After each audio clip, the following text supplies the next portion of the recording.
Hi guys! Good afternoon! So tayo po ngayon ay nagme-merienda.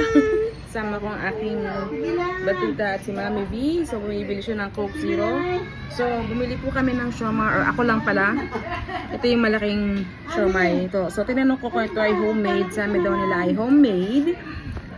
Dito yan sa may banda sa amin, sa may Providencia. So okay naman. May pagiging niya, siomai niya. So 30 peso, 10 pesos ang isa, pero minimum order of 30 pesos. So, ayos na ayos naman na.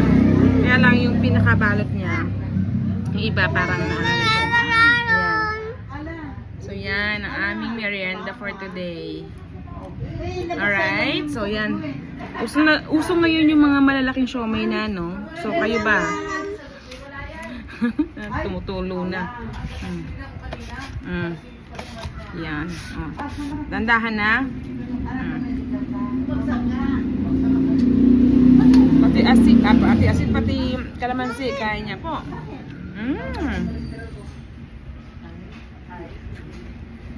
Paborito niya kalamansi. Thank you guys for watching. Bye-bye.